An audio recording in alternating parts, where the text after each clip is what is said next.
It was early February on the West Mesa, the kind of winter morning in Albuquerque when the light can seem very clear, even while the ground still keeps the memory of cold and the wind moves low across the open lots west of the city.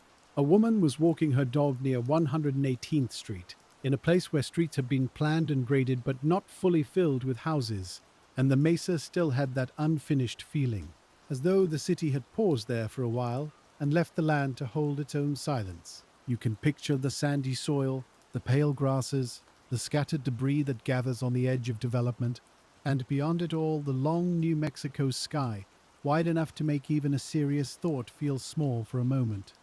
On the 2nd of February, 2009, something on the ground drew attention, something that did not belong to the ordinary pattern of stones and dirt, and when police came to look more closely, the first quiet edge of a much larger case began to appear. It did not arrive like a puzzle neatly placed on a desk, with clean corners and a clear first page, but more like a box of weathered papers found after years in storage, each paper softened by time, and each answer folded inside another question.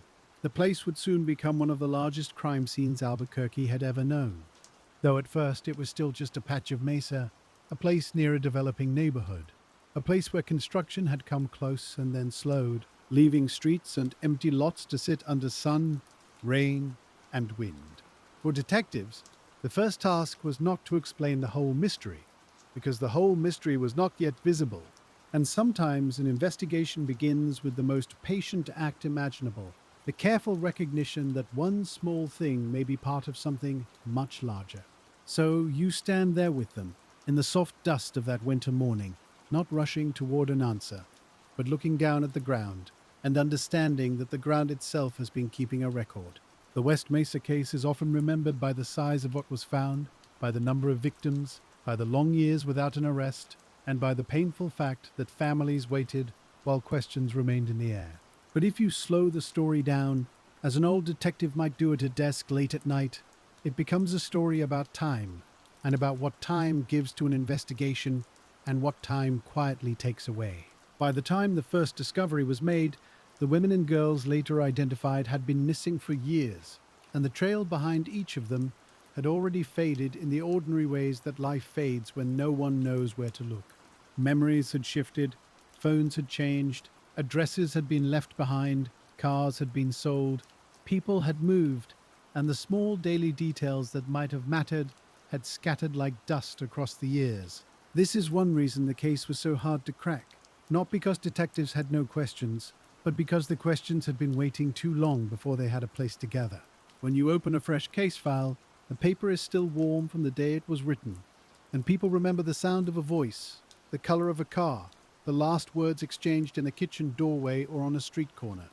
When you open a cold one, especially one that was cold before anyone knew it belonged to a larger pattern, you find yourself listening to echoes and asking people to remember rooms they have not entered in years. The names came later, through DNA and dental records and the patient work of forensic identification, and each name changed the shape of the case from a terrible unknown into a collection of real lives. Monica Candelaria, Victoria Chavez, Selania Edwards, Doreen Marquez, Veronica Romero, Jamie Barella, Evelyn Salazar, Virginia Cloven, Julie Nieto, Cinnamon Elks, and Michelle Valdez were not pieces of evidence first, even though the investigation had to begin that way.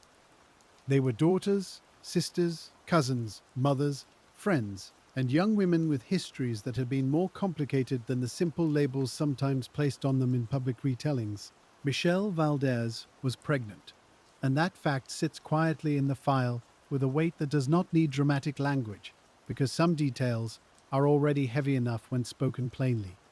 Many of the women had struggled with addiction, poverty, unstable housing, or sex work, and those circumstances made them more vulnerable in life and harder to trace afterward, especially in a time before digital records followed every person as closely as they do now.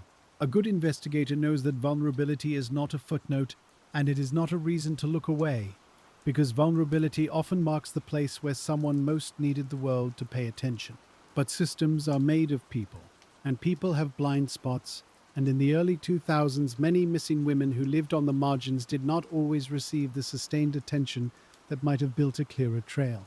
You can imagine a detective looking back at old reports, seeing separate disappearances that once seemed disconnected, and feeling the slow, difficult recognition that each one may have been part of a pattern no one could yet see.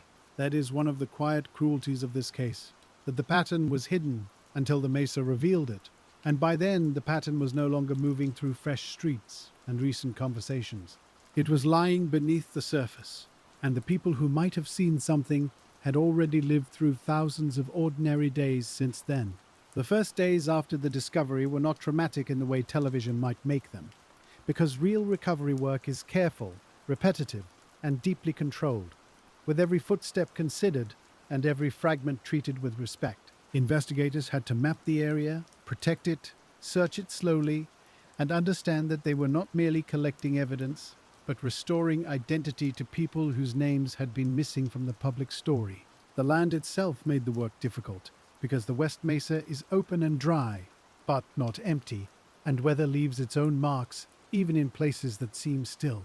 Rain can move soil, wind can uncover and cover again, animals can disturb the ground, and development can change a landscape so thoroughly that the past becomes mixed with the present in ways no one intended. There had been plans for houses in that area, and roads and lots had been laid out as Albuquerque expanded westward, but the housing market slowed, and the empty land remained in a strange in-between state. That in-between state mattered, because the site was not preserved as it had been in the years when the burials occurred, and by the time investigators arrived, the land had been graded, altered, flooded, and shaped by human work. You can think of a crime scene as a page, and in the West Mesa case that page had been left outside for years, then walked over, rained on, folded, smoothed, and written across by later hands. The original marks may still have been there, but they were harder to separate from everything that came afterward, and that is where the patience of forensic work becomes both necessary and heartbreaking. Detectives could find where victims had been placed, and they could study the arrangement, and they could build timelines around disappearances and identifications, but they could not simply step back into the moment when the evidence was fresh. They could not interview the first soil disturbance, or ask the tire marks where they came from, or call back a witness who had passed an ordinary vehicle years before and never known it mattered.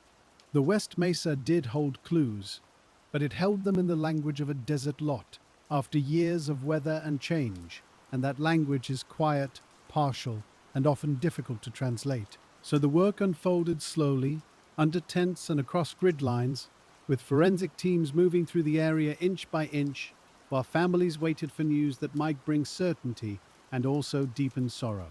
In an old case file, the pace is never as fast as the need for answers, and that difference can feel almost unbearable to those who have been waiting longest. Yet careful work is the only kind that can be trusted, and in a case like West Mesa, care meant moving slowly enough that no small piece of the record was lost again.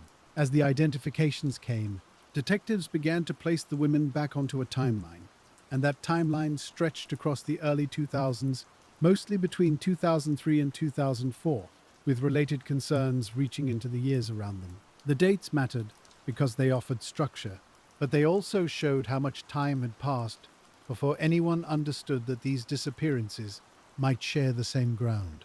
A disappearance reported in 2003 could feel at the time like one family's private emergency, one woman's absence, one set of calls and interviews, and unanswered questions. Only later, after the Mesa gave up its secret, could those separate absences be placed beside one another and viewed as part of a larger map. You can imagine the files spread out across a table, each one with its own photographs, names, dates, addresses, friends, family members, and last known movements, and then the detective drawing lines between them with a pencil that does not press too hard. The lines would not all be clear because real lives do not arrange themselves for investigators, and people in vulnerable situations often move through networks that are informal, shifting, and hard to document. Some witnesses may have been afraid to speak, some may not have trusted police, some may have been struggling with their own hardships, and some may simply have forgotten details that did not seem important at the time. That is not a failure of memory so much as the ordinary design of memory, which keeps what it thinks it needs and lets the rest drift away.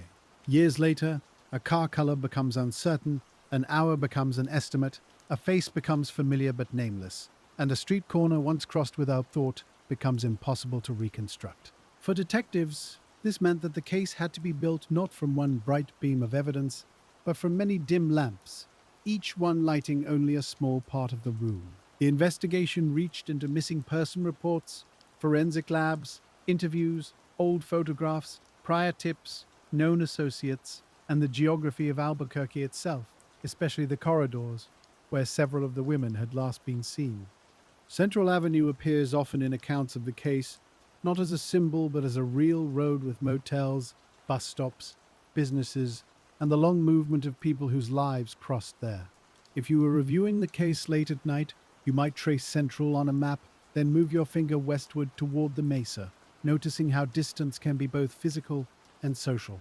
The women were connected to places where someone could meet them, speak with them, offer them a ride, or disappear into the loose traffic of the city without drawing attention.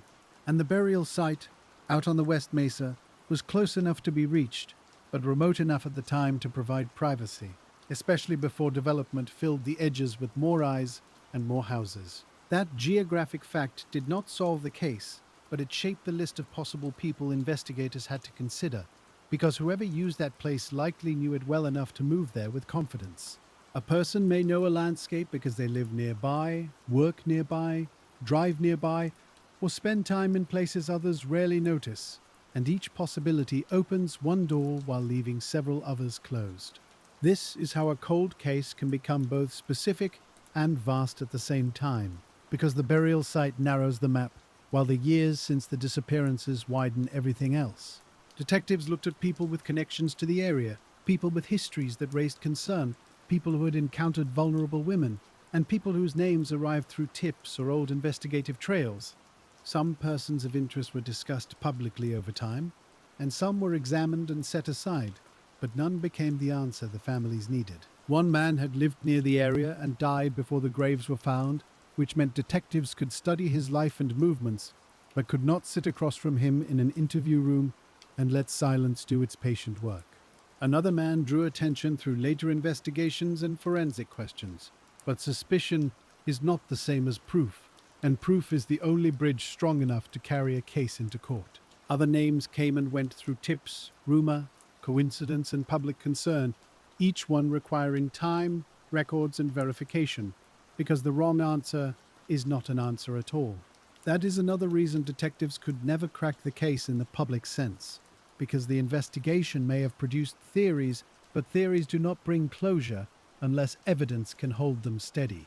A cold case can be full of possibility and still remain unsolved, because possibility belongs to the imagination, while a criminal case must belong to evidence. You can feel the difference in the way detectives speak about such cases, choosing words carefully, saying a person was looked at, saying a lead was pursued, saying there was not enough to charge. Those careful phrases may sound unsatisfying, but they are part of the discipline of investigation, and they protect both the case and the truth from being hurried into a shape it cannot support. In the West Mesa case, the absence of a known offender did not mean the absence of work, because APD, federal partners, forensic specialists, and cold case investigators continued to revisit the evidence. Tips were collected, old leads were re-examined, and the public was asked again and again for information, because sometimes a case turns not on a new machine or a new theory, but on a person finally ready to speak. There is something quietly human about that kind of waiting, because investigators are not only waiting for science, but for memory, conscience, fear, grief, or circumstance to change. A person who knew something in 2004 might have been too afraid to say it then, but in another year, in another life, after a move, an illness, a separation, or a long private reckoning, the same person might be able to tell what they remember. That hope is fragile, but cold case work often lives on fragile hopes, kept alive by families who keep photographs, detectives who keep notebooks, and communities that keep saying the names. Still, the West Mesa case asks a difficult question, one that sits behind all the evidence and all the maps. And that question is why so many years of work have not brought a charge.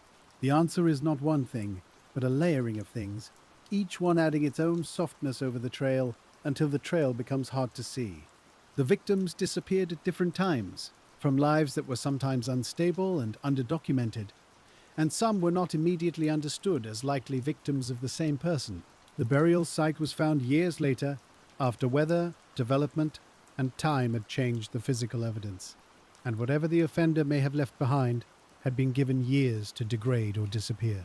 The possible witnesses were scattered, vulnerable, frightened, gone, or uncertain, and the people who might have noticed a small detail often had no reason to preserve it in memory when it happened. The forensic evidence could identify victims and connect them to the site, but it did not publicly produce the kind of clear offender DNA link that has resolved other cold cases decades later. And the suspects who drew attention were complicated by death, insufficient evidence, competing theories, or the simple legal fact that suspicion cannot replace certainty.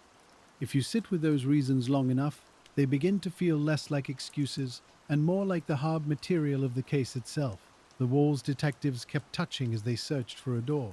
A detective can be patient, skilled, and deeply committed, and still face a case that refuses to open, because evidence is not always fair in what it preserves. Some cases leave a fingerprint on glass, a recorded call, a license plate, a witness who remembers exactly, or DNA protected from weather in a place no one touched. Other cases leave fragments, timelines, missing years, and a vast amount of grief, and the investigator has to keep working even when every clue seems to arrive with a shadow attached. The West Mesa case belongs to that second kind, the kind where the silence is not empty, but densely filled with almosts.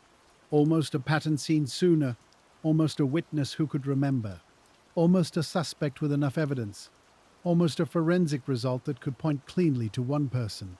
And yet, almost is not enough. Not for a courtroom, not for a family, and not for the people whose names remain at the center of the file. When the case is told too quickly, it can sound like one large mystery, but when it is told slowly, it becomes many small mysteries placed together. There is the mystery of each last day, each final known movement, each friend or relative who wondered when to worry, and each missing person report that tried to turn absence into action. There is the mystery of the burial site, why that place was chosen, how often it was visited, whether anyone passed nearby without knowing, and whether the person responsible felt shielded by emptiness or familiarity. There is the mystery of time, why the disappearances clustered as they did, why they seemed to stop, and whether the reason lies in death, arrest, relocation, fear, chance, or something investigators have not yet been able to prove. And there is the mystery of attention, perhaps the most difficult one, because it asks how a city can lose women one by one before fully understanding what has been lost. That last mystery is not solved by catching one person, though catching the person responsible would matter profoundly, because the question of attention belongs to all of us. It asks how carefully we listen when someone is missing from the edges of a community, and how easily a life can be made to seem less urgent by poverty, addiction, or the judgment of strangers. The families knew the urgency, of course, because families do not need perfect records to know when someone they love is gone. A mother, a sister, a cousin, or a child may not know where to search, but they know the shape of absence inside a house, and they know the sound of a phone that does not ring. Detectives, too, came to know the absence, especially those who remained close to the case across years, reading and rereading the names until they were not simply entries in a file.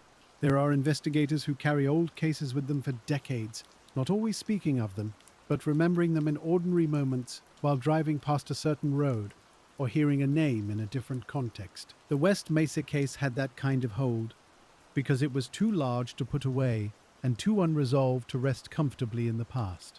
Even after the crime scene was processed, after the identifications were made, after press conferences and anniversaries and renewed appeals, the file stayed open. An open file has a particular quietness, because it is not finished and yet it cannot demand the whole world's attention every day.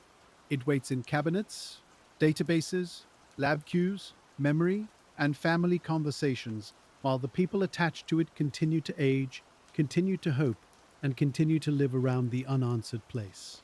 You might imagine the file as a room where the lamp has not been turned off, even when no one is sitting there.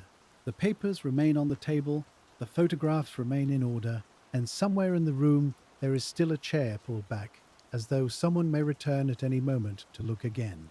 That is the posture of patient detective work. Not certainty, not surrender, but return. Again and again, investigators return to the evidence, to the map, to the timeline, to the names, to the tips that seemed small and the tips that seemed promising, because cold cases sometimes change when the world around them changes. A database expands, a forensic method improves, a person submits DNA for another reason, a witness sees a news story, or an old investigator remembers a detail that now fits differently. In some cases, that kind of return has solved mysteries thought unsolvable, and that is why detectives keep old evidence, why families keep asking, and why a case like West Mesa cannot be described only by what has not happened. It has not led to an arrest, but it has led to identifications, memorials, public awareness, renewed attention to missing women, and a continuing recognition that these lives deserved more notice while they were still being searched for. The work has not been enough to crack the case, but it has not been nothing. Still, as you sit with the question of why detectives could never crack it, you return to the beginning, to the ground itself, to the long quiet years before the discovery.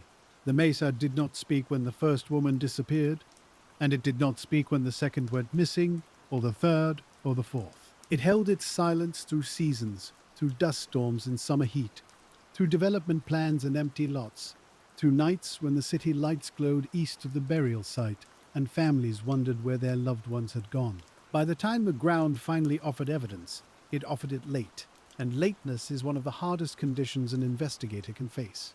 Late evidence can still matter, but it arrives without the freshness of the moment, and it asks detectives to rebuild a past that was already fragile when it happened. You can almost hear the old case file turning beneath your hands, page after page, each page asking for patience rather than certainty.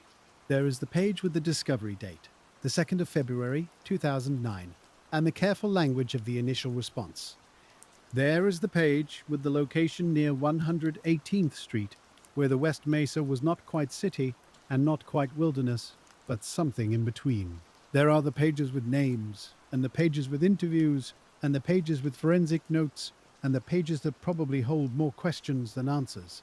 And then there are the blank spaces, not literally blank perhaps, but blank in the way a case can be blank where a witness should be, where a license plate should be, where a confession or a clear DNA match or a final route should be. Those blank spaces are not empty to the families, because every blank space has a person's name beside it. For a detective, the work is to keep moving among those spaces without pretending they are filled, and without giving up because they are not.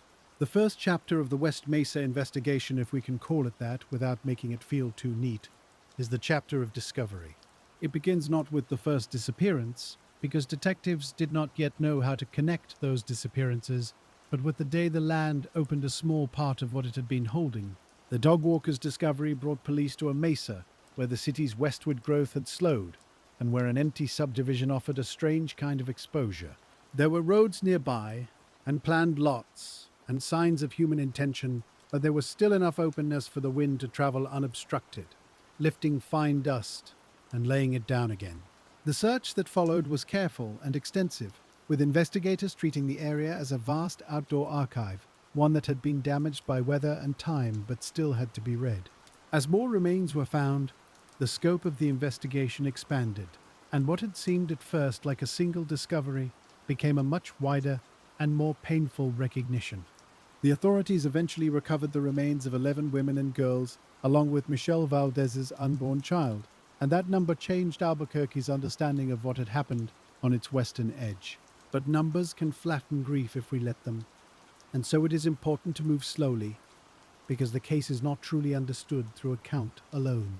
Each identification required specialists to compare records, samples, and family information, and each identification carried news outward to people who had already spent years living with uncertainty. There is a particular pain in not knowing, and then another kind of pain in knowing, and cold case detectives often stand at the threshold between the two. They cannot soften the truth by withholding it, and they cannot make the truth gentle simply by speaking carefully, but they can treat it with respect. That respect mattered in West Mesa, because many of the women had been spoken of in public through the lens of risk, and risk can sometimes overshadow individuality. To say someone was vulnerable is important, because it helps explain how harm became possible, but it should never become the whole story of a person. A person is not only where she was last seen, not only what she struggled with, not only the police category attached to her name, and not only the evidence that later identified her. She is also the voice someone remembers, the photograph someone keeps, the birthday someone cannot forget, and the ordinary habits that grief preserves in surprising detail.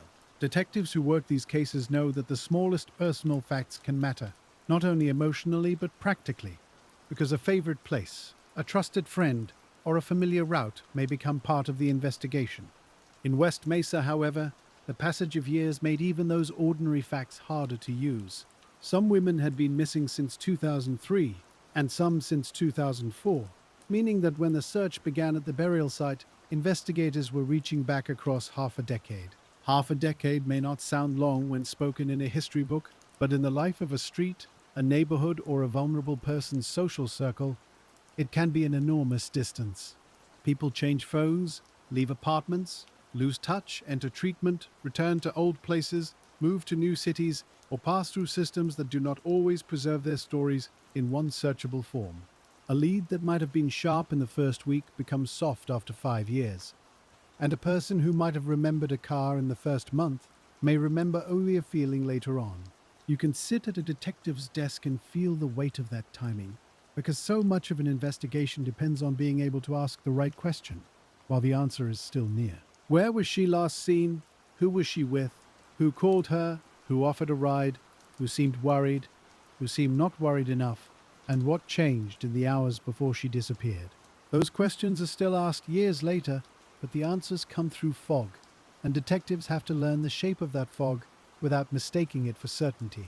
This is why the West Mesa case resisted easy resolution, because the investigation began with a burial site, not with a living timeline. The victim's last movements had to be reconstructed backward from identification, rather than forward from immediate alarm. And every backward step required older records, older memories, and older luck. In a gentler world, perhaps every disappearance would have been understood at once as urgent, and every report would have received the same force of concern, no matter the person's circumstances. But the world of the early 2000s was not that gentler world. And even now, investigators and families know how uneven public attention can be when someone missing has lived a complicated life. Some of the women were adults who moved between places. Some had histories that made absence easier for outsiders to misunderstand. And some may not have had stable routines that would trigger immediate alarm when broken. That does not make the disappearances less serious, but it helps explain why the pattern stayed hidden. A pattern cannot be seen until someone has enough pieces in front of them, and the pieces in this case were scattered across families, police reports, streets, rumors, and time. Detective Ida Lopez is often associated with the long memory of the case, and accounts of the investigation describe her work tracking missing women before the graves were found. There is something quietly important in that kind of detective work, the kind that does not begin with a solved map, but with unease, lists, names, and the sense that separate absences may be speaking to one another. A list can be a powerful thing when it is made with care, because it refuses to let people vanish into separate drawers. It says, gently but firmly, that these names should be looked at together, and that a city should ask whether the same silence surrounds more than one person. But even a careful list cannot recover every lost hour, and when the West Mesa graves were found, the list became both more meaningful and more tragic. Some of the missing women were found there, and others remained missing, leaving investigators with both confirmation and uncertainty. That is another reason the case remains difficult, because the known victims do not answer every question about the unknown missing, and the unknown missing do not allow the known case to feel complete. There may be related cases, or there may be separate tragedies, and detectives must hold both possibilities without forcing them together too quickly. A map with too few pins can hide a pattern, but a map with too many assumed connections can create a false one. and patient investigation lives between those risks. So, the West Mesa detectives had to ask again and again whether each missing woman belonged to the same story, and they had to do so without the luxury of certainty. The burial site gave them one set of answers, but it did not give them all. It gave them identities, approximate timeframes, a location, and the profound evidence that multiple women had been brought to the same place. It did not give them a witness standing beside the graves, a clear offender profile, a preserved route, or a single piece of public evidence strong enough to name the person responsible. And so, the case became the kind investigators carry for years, returning to it whenever technology, staffing, funding, or public attention makes another pass possible. You can imagine a cold case unit looking again at boxes that have already been opened many times, because reopening a file is not a sign that earlier work failed. Sometimes it is simply the honest admission that a case changes as the world changes, and a clue that could not speak in 2009 may have more to say in another year. DNA science has changed many old cases, and people often ask whether it might someday change West Mesa as well. It might, though that word is careful, because outdoor scenes exposed to years of heat, weather, soil conditions, and later disturbance can be difficult places to preserve the kinds of biological evidence that solve cases cleanly. In some cold cases, a single preserved sample has rested quietly in storage until a new method could read it, but the West Mesa evidence had already endured years in the ground before it was ever collected. That does not make science useless, far from it, because science helped restore names, and science may still find something meaningful in material that once seemed limited. But it does explain why the case has not followed the same path as other long unsolved cases that suddenly opened through genetic genealogy or renewed DNA testing. Not every old case has the same kind of evidence waiting inside it. Some have a sealed envelope, a stored kit, a preserved garment, or a sample tied closely to the offender, while others have evidence that is valuable for identification but less direct for naming who caused the harm. The West Mesa case, as publicly understood, appears to belong to the harder category, where forensic work can illuminate important parts of the story without completing the final line. That final line is the one detectives need most, the line that connects a specific person to the acts, in a way that can survive scrutiny. A name alone is not enough, and a history alone is not enough, and even a disturbing coincidence may not be enough.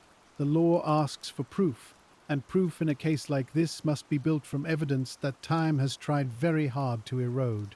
So investigators kept returning to interviews, tips, suspects, and the landscape, using every available approach while also knowing that some doors could not be opened by effort alone.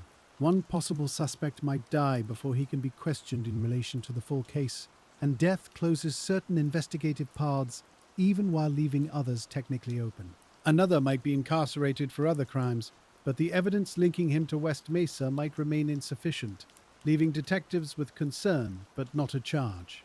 A third might appear in a tip, a photograph, an old rumor, or a pattern of behavior, and each appearance would need patient checking before it could mean anything reliable. The public often wants a case to have one obvious villain, one overlooked clue, and one final reveal, because stories feel cleaner that way. But the West Mesa case is not clean, and treating it as if it were would do harm to the truth. It is a case of overlapping vulnerabilities, delayed discovery, damaged evidence, uncertain witnesses, shifting suspect lists, and a city trying to understand what it had not seen in time.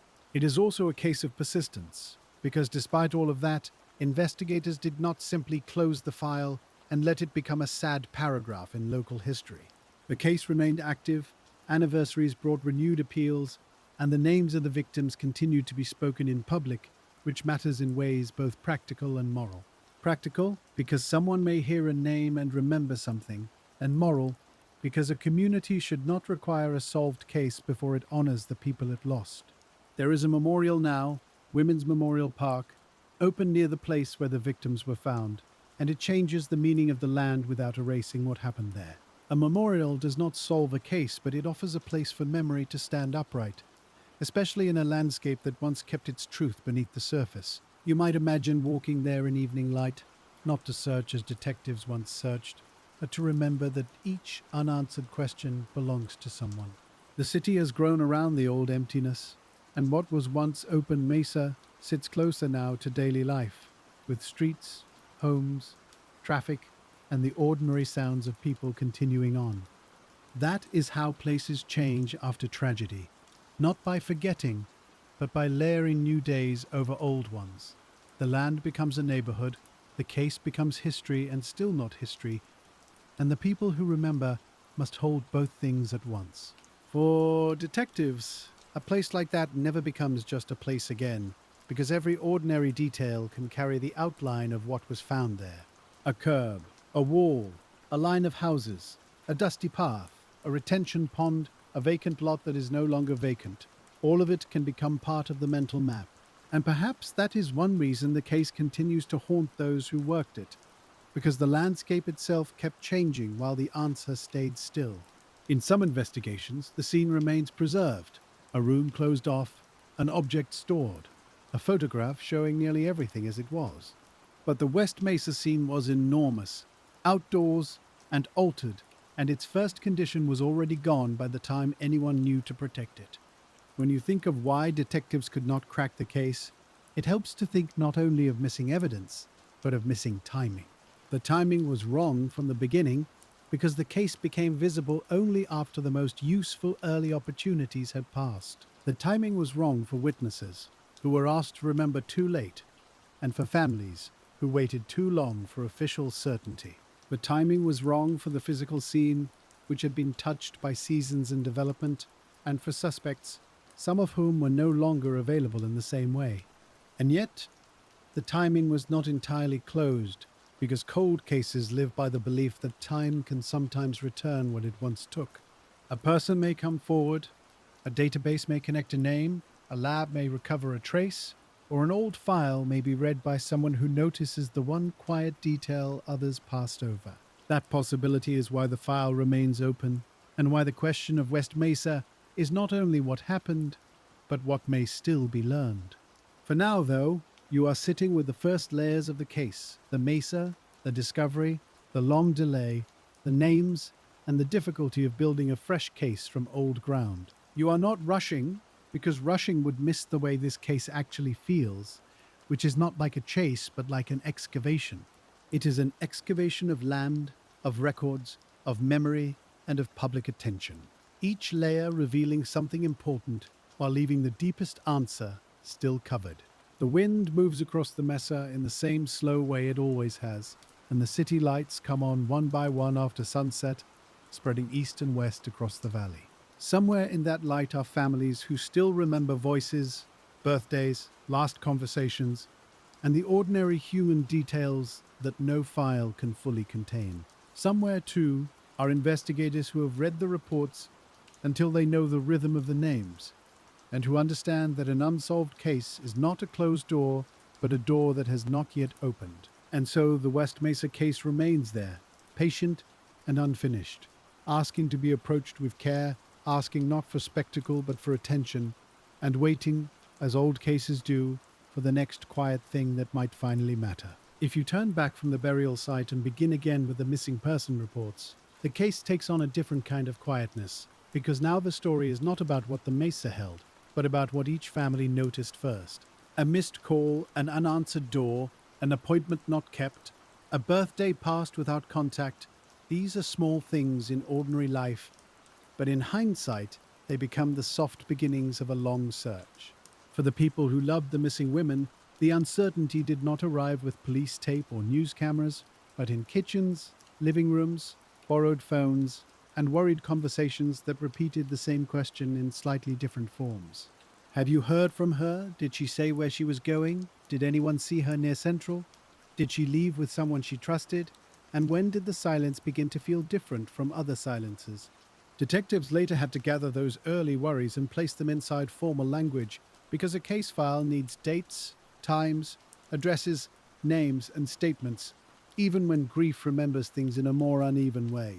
You can imagine the difficulty of translating family memory into investigative chronology, especially when a loved one had sometimes been gone for stretches before, or had lived with hardship that made routine fragile. A family might know, deeply and without needing proof, that something was wrong, while an agency might still be looking for the threshold that turns concern into a searchable case. That gap between knowing and documenting can become important later, because it is in that gap that time begins doing its quiet work. In West Mesa, many of the women lived in circumstances that made that gap wider, not because they were less loved, and not because their lives mattered less, but because unstable housing, addiction, and street-level survival can make a person harder for official systems to follow. A person without a steady address may be known by many people and yet easily missed by institutions, and a person who has moved through difficult places may be wrongly assumed to be moving by choice when she is actually in danger. Those assumptions are gentle to name only if we name them honestly, because they are part of why the larger pattern was not seen soon enough. The disappearance of one vulnerable woman may be treated as an individual concern. Then the disappearance of another may be placed in a separate drawer, and only much later does someone begin to see that the drawers should have been opened together. Detective work depends on connection, but connection itself depends on records, communication, and attention, and each of those things can fail quietly before anyone calls it a failure.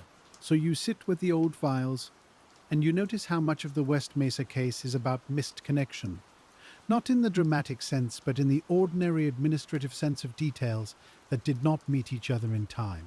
One report might contain a last known area, another a possible associate, another a name spoken uncertainly, another a description of a car that could not be verified, and each report may have been true without being enough. A detective looking back after the Mesa discovery had to gather these fragments into a wider view, but gathering fragments after years is not the same as seeing the whole picture while it is still forming. There is a kind of patience in that work that rarely looks heroic from the outside, because it can mean spending days with old phone records, faded notes, and interviews that produce no new lead. It can mean calling a number that no longer belongs to anyone connected to the case, or knocking on a door where the current tenant has never heard the names that matter. It can mean finding that a motel has changed owners, a business has closed, a street corner has been redeveloped, or a person who once knew something has drifted beyond reach. None of these moments ends the investigation, but each one adds weight to it, like dust settling gradually over a desk. And still, a careful investigator keeps going, because one disconnected fragment may become important only after another fragment is found, and in cold cases the sequence of understanding can be strangely delayed. What seems minor in one year can become central in another when a new witness, a new test, or a new comparison makes the old detail glow softly from the page. The difficulty is that no one knows in advance which detail will matter, and so the work requires a broad, almost humble attention to many things that may lead nowhere.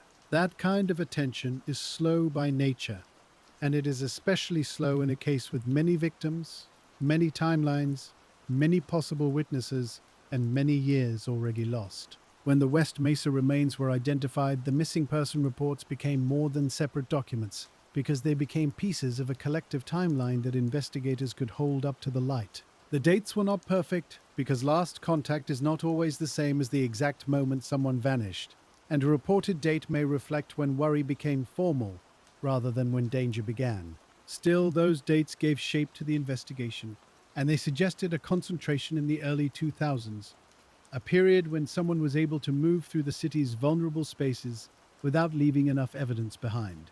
Detectives would have looked for overlap, because overlap is one of the oldest tools in patient police work.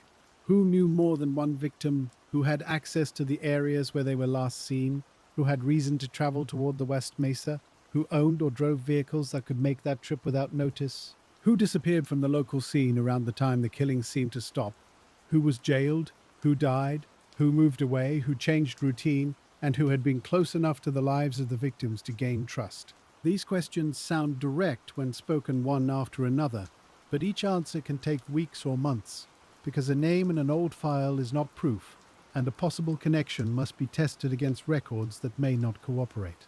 Someone may have used a nickname, and the nickname may belong to more than one person, or someone may be remembered by a first name only, softened by time and uncertainty. A vehicle may be described as dark or light, old or new, large or small, and those words can be meaningful without being precise enough to identify one owner.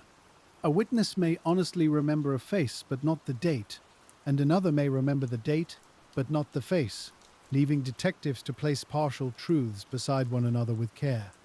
This is why cold case boards are so often covered with paper, because the mind needs to see relationships in space, even when the relationships are tentative.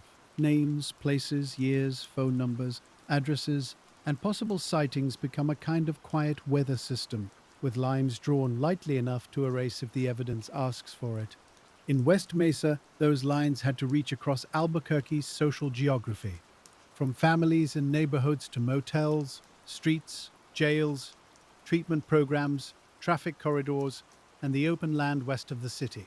The map was not just a map of roads, but a map of access. Who could approach the women without alarming them? Who could leave the busy parts of the city and drive out towards undeveloped land? Who could return without anyone finding the trip strange? Access is not the same as guilt, but it matters, because cases are often narrowed by asking who had both opportunity and the confidence to use it. The West Mesa burial site suggested familiarity, or at least comfort, with a place that was isolated enough to be useful and yet not impossibly distant from the city's everyday movement. Someone did not need to live beside it to know it, because workers, drivers, nearby residents, land speculators, people with family in the area, and people who simply explored the mesa could all have known its emptier stretches. That wide circle made the investigation more difficult, because the place pointed to knowledge of the area, but not one specific source of that knowledge. A detective might look at construction workers, nearby residents, known offenders, people who had contact with sex workers, people whose schedules matched the disappearances, and people named by witnesses or rumor. Each category opens a set of files, and each file requires verification, because careful police work is not the art of choosing the most troubling name and stopping there. It is the discipline of asking what can be proved, what can be disproved, and what remains only a troubling possibility. The public sometimes experiences that discipline as frustration, because when a suspect is named in news reports or community conversation, it can feel as though the answer is close enough to touch. But investigators know that a person can be disturbing, suspicious, and worthy of close examination, while still not being provably responsible for a specific crime.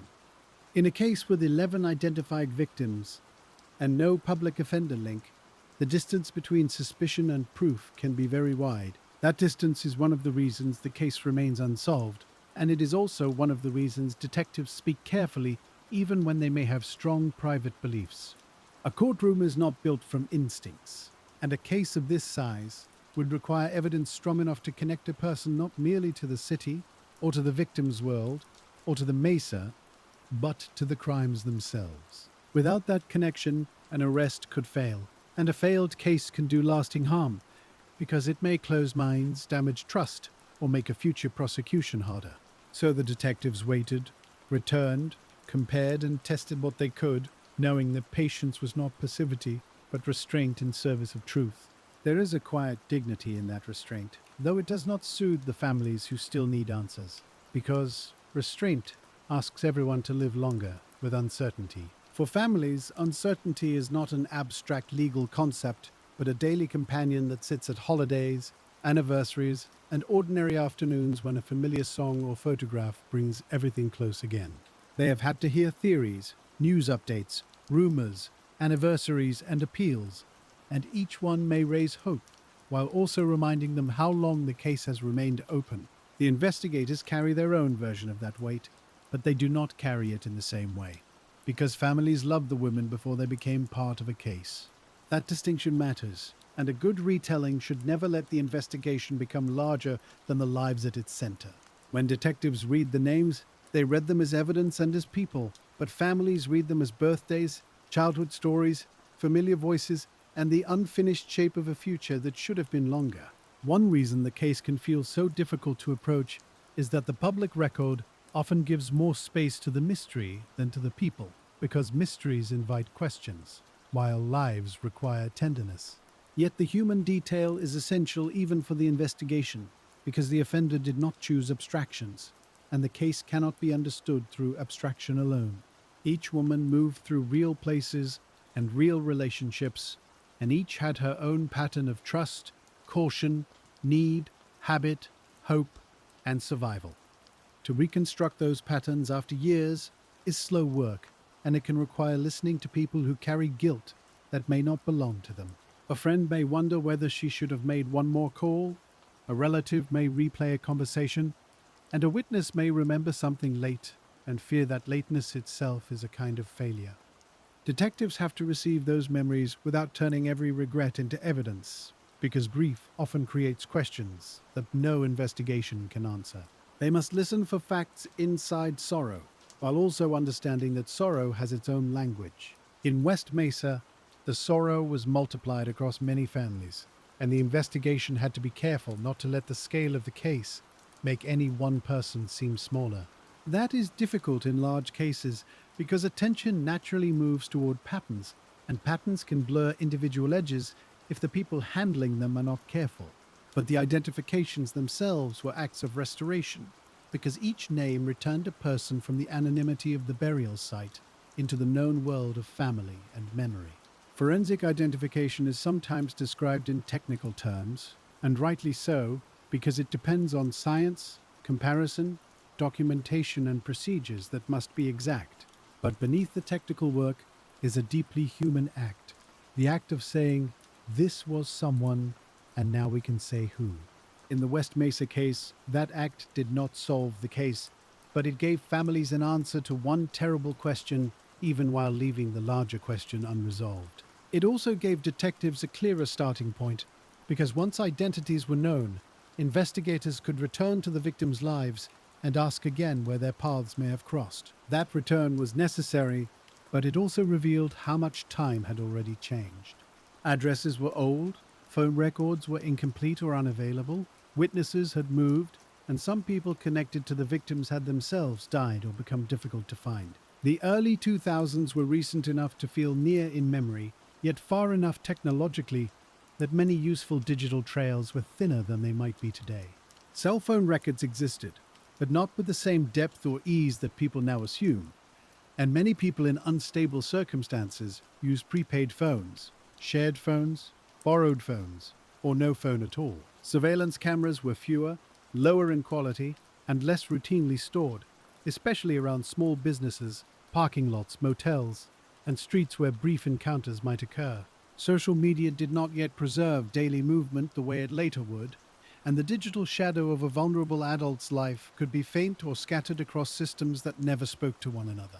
So detectives were left with older tools, still valuable but more dependent on memory, paper, interviews, and physical evidence. Those tools can solve cases, of course, and they solved many before the age of large databases, but they are most powerful when they are used close to the time of disappearance. In West Mesa, the tools arrived late to the central scene, and lateness changed everything. You can think of a fresh investigation as a room where the air still holds the warmth of people who just left, while a cold investigation is a room opened years later, after windows have been raised, furniture has been moved, and dust has settled over the outlines. The room can still be read, but it asks for a different kind of reading. A detective may notice the faint mark where a picture once hung, or the indentation of a table leg in old carpet, and from such marks try to rebuild the arrangement of a life.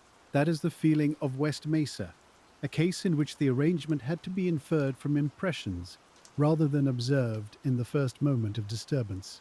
The burial site itself was processed with immense care, and the work there stretched across weeks, with search teams moving through difficult ground while the city watched and families waited.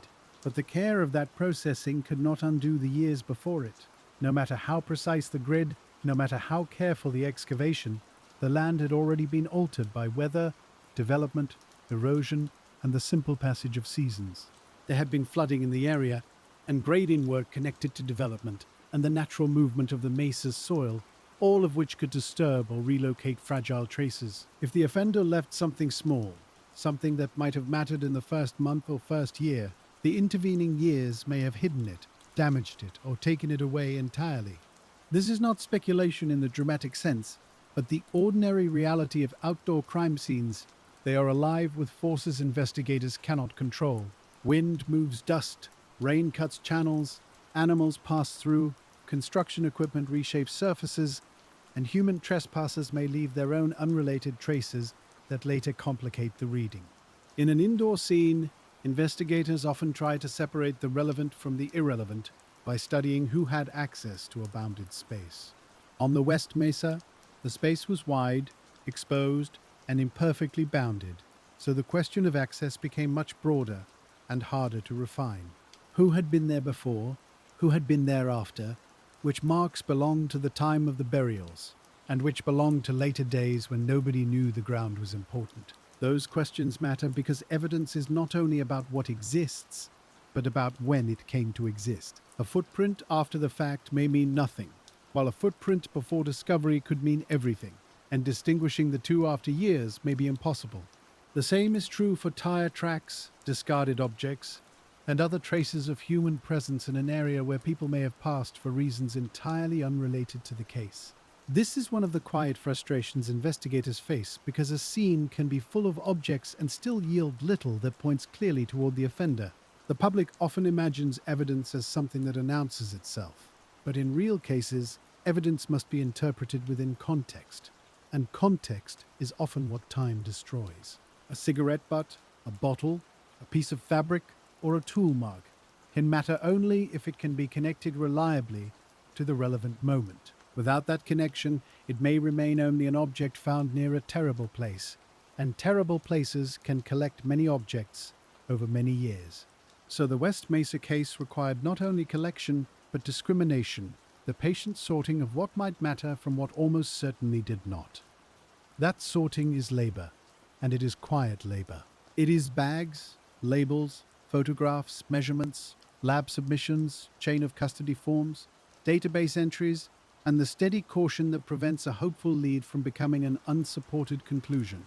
Each step must be done carefully, because the evidence may one day have to speak in court, and a courtroom listens not for atmosphere, but for reliability.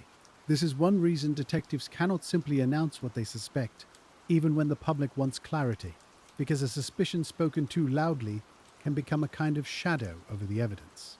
In a case like West Mesa, where the answer has not been proven, the investigators must protect what they know, what they think, and what they still need to test. They may hold back details that only the offender would know, or preserve information that could help evaluate future tips, because not every truth in a case file is useful when made public. That secrecy can make the outside world feel shut out, but it can also be one of the last tools detectives have. If someone comes forward with a story, investigators need to know whether that person is repeating news coverage, guessing, seeking attention, or describing something that was never publicly released. In old cases, that distinction becomes especially important, because publicity can contaminate memory, and memory can honestly absorb things it heard years after the events. A person may believe they always knew a detail when in fact they learned it from an article, a television segment, or a conversation that happened long after the investigation began.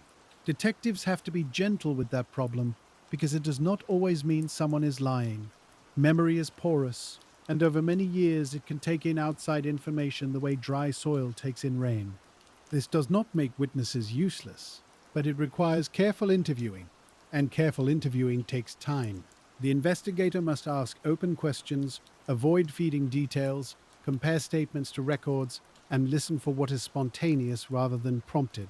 In West Mesa, with years of coverage and community discussion, this task only grew more delicate. Every anniversary story, every suspect name, every public theory could help by reaching someone who knew something, while also making it harder to separate first-hand knowledge from absorbed rumor. That is the double nature of publicity in a cold case. It can keep names alive, renew pressure, and bring tips. But it can also fill the air with so much talk that the true signal becomes faint.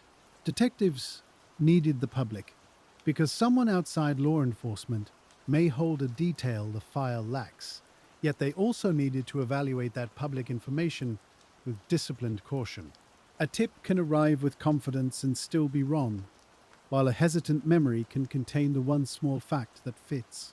So the process becomes one of patient listening, not only to what people say, but to how each statement sits beside the known evidence. Does the timeline fit? Does the geography fit? Does the person described have access? Does the memory include details not available elsewhere? And can any part of it be independently confirmed? If the answer is no, the tip may still be recorded, because old cases sometimes circle back in unexpected ways. If the answer is maybe, the work begins again, and maybe can be a very long word in a detective's life. Maybe means more calls, more records, more interviews, more comparisons, more waiting for lab results, more discussions with prosecutors, and more restraint before telling families too much.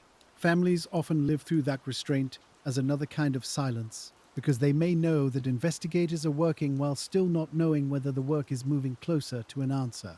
This is difficult for everyone, and it is one of the reasons cold cases require not only investigative skill, but emotional endurance. A detective cannot promise resolution, but must still act as though resolution is possible. That is a hard balance to maintain over years. Too much certainty can mislead, too much doubt can paralyze, and the work continues somewhere in the middle, where hope is kept practical and grief is given room to breathe. In West Mesa, the practical hope has often rested on the possibility that someone still living knows something that has not been said aloud.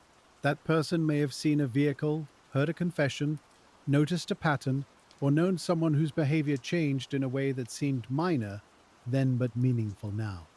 They may have kept quiet out of fear, loyalty, shame, confusion, or the belief that their detail was too small to matter.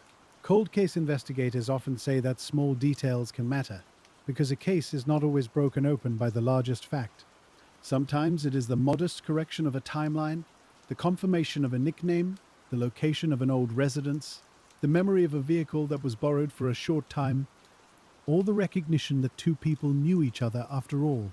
A person may say, almost apologetically, that they only remember where someone used to park, or which motel someone mentioned, or the name of a friend who moved away. And sometimes, when placed beside everything else, that small remembrance becomes a hinge. The West Mesa case has needed such hinges because the large structure of the case has been visible for years, while the door itself has not opened. Investigators know where the victims were found, know who many of them were, know the broad period in which they disappeared, and know the general vulnerability that connected their lives.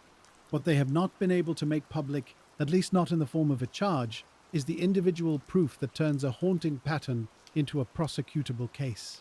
That difference is the center of the mystery. It is not that nothing is known. Much is known, and much has been worked. But the thing that must be known most clearly remains just beyond the edge of the available evidence, and every year adds both distance and a strange kind of pressure. Distance, because memories fade and people die, and pressure, because scientific tools improve and public conscience grows more insistent that the women not be forgotten. This is where the case becomes more than a police mystery, because it asks how a community remembers people who are not protected well enough in life. A city can build a memorial, maintain a cold case unit, issue appeals, and continue speaking the names, but it must also think about the conditions that made those women vulnerable in the first place. Poverty, addiction, unstable housing, and the dangers faced by women in street economies are not side details in this case, but part of the environment in which the disappearances became possible. To say this calmly is not to blame the victims. It is to understand the world around them with enough honesty that their lives are not flattened into a single moment of harm. They were navigating difficult systems, and someone appears to have understood that difficulty well enough to exploit it without being quickly identified. That understanding makes the case painful because it suggests not only individual wrongdoing, but also broader neglect. When people are already treated as hard to track, hard to trust, or hard to help, a predator can move through the gaps those judgments create. Detectives after the fact can work those gaps, but they cannot erase the fact that the gaps were there. They can only document them, learn from them, and perhaps help change how future missing person cases are handled. In that sense, the West Mesa investigation has a legacy even without an arrest, because it forced attention toward how vulnerable women vanish from public concern. It made visible the need for better coordination, better records, faster pattern recognition, and more equal urgency when someone goes missing from a marginalized life. These lessons do not solve the case, but they matter. They are the kind of quiet lessons old investigations sometimes leave behind. Lessons written not in dramatic endings, but in changed procedures, sharper awareness, and a deeper refusal to dismiss absence. Still, the central file remains open, and the open file keeps drawing the mind back to the early timeline. The women disappeared before the burial site was known, and that fact creates a strange backward motion in every review of the case. Instead of beginning with a scene and looking outward, detectives had to begin with a scene years later and look backward into several separate lives. They had to ask who each woman knew, where she went, how she moved, who may have offered help or money or transportation, and whether any one person appeared quietly in more than one story. This kind of backward work is slow because it depends on overlap, and overlap may hide under nicknames, partial descriptions, or relationships no one thought to mention. If a man was known only by a first name, if a vehicle was borrowed, if meetings were brief, if communication happened through other people, the trail becomes soft. A person can move in and out of vulnerable communities without leaving many official records, especially in a time when cash, payphones, prepaid phones, and informal arrangements were more common than traceable digital footprints. Investigators then have to rely on human memory, and human memory can be both generous and uncertain. A witness may remember a tone of voice, but not a date, a motel name, but not a room number, a car's shape, but not its plate, or a person's habit without the legal name attached to it. Each of these remembered pieces may be sincere, and each may still be insufficient. That is one of the quiet truths of detective work, that sincerity and accuracy are related but not identical, and a person may tell the truth as they remember it while still leaving the investigator short of proof. So the West Mesa file likely contains many honest fragments, many careful notes, many leads that had to be followed because they might matter, and many returns that ended in the same unresolved place. This is why a case can be heavily investigated and still unsolved. The work can be real, the dedication real, the leads real, the grief real, and still the evidence may not gather itself into the final shape. At night, when the city is quiet and the Mesa is only a dark line beyond the lights, that reality may feel especially difficult. You can imagine a detective driving west, not because there is a new lead that night, but because the mind returns to places that refuse to settle. The road climbs, the city falls slightly behind, and the open land that once seemed distant now feels folded into Albuquerque's memory. There may be houses where there were once empty lots, streetlights where there was once darkness, yards and walls and parked cars where investigators once walked grid lines in dust. The present has placed itself over the past, and yet the past is not gone. It waits beneath street names, memorial stones, old news clippings, case numbers, and the private memory of families who do not need a map to know where grief lives. A cold case asks people to live in two times at once. There is the ordinary present, with errands, work, weather, meals, repairs, appointments, and all the small routines that keep a life moving. And there is the suspended time of the case, where the missing person remains at the age they were, the last call remains unanswered, and the investigation is always approaching the same closed door. For families connected to West Mesa, that suspended time has stretched across many years. Children have grown, relatives have aged, detectives have changed assignments or retired, and the city has widened, while the unanswered question has stayed almost exactly where it was. Who did this? How did he move so long unseen? Who may have helped, unknowingly or knowingly? And what detail still waits somewhere outside the official record? These questions can be asked plainly, without raising the voice. In fact, perhaps they should be asked plainly, because the plainness honors how long they have been carried. Dramatic language can make a mystery feel newly exciting, but this case does not need excitement, and the people at its center deserve something quieter than fascination. They deserve attention that does not burn hot and vanish. They deserve the steadier attention of a lamp left on, the kind that does not pretend to solve what it cannot, but refuses to let the room go dark. That is the spirit in which detectives continue to review old cases, and it is the spirit in which the West Mesa case is most honestly approached. You take the file again, and you turn to the suspects not because a name will suddenly solve everything, but because understanding why certain names did not become charges helps explain why the case remains so hard. In public discussion, several men have been examined, debated, and written about, each one becoming part of the case's outer atmosphere. Some were connected to the area, some to violence in other contexts, some to the communities where the victims moved, and some simply to troubling timing or coincidence. But an investigation cannot rest on atmosphere. It has to ask what evidence places this person with these victims at these times in a way that can be shown, tested, and defended. That question is much harder than asking whether someone seems capable, because capability is not proof, and a disturbing past does not automatically solve a specific case. One man's death may make him forever impossible to question, leaving investigators to piece together records without the pressure and possibility of an interview. Another man's incarceration or known wrongdoing elsewhere may make the public feel an answer is near, while the evidence still fails to connect him directly to the West Mesa victims. A third name may arise from community rumor, and rumor must be treated neither as truth nor as nothing, because somewhere inside a rumor there may be a fact, but the fact must be found.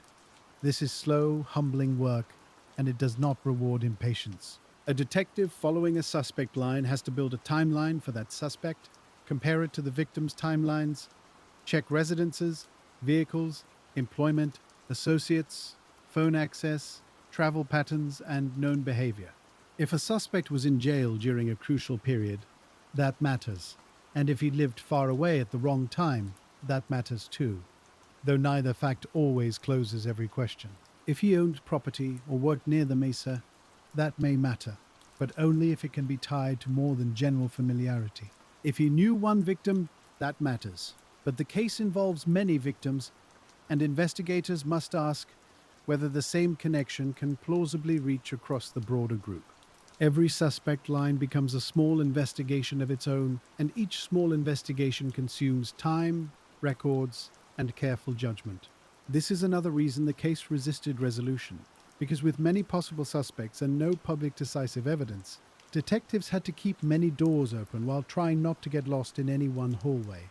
The wrong suspect can occupy an investigation for years if the evidence is ambiguous enough, and the right suspect can remain hidden if the available facts never form a clear outline.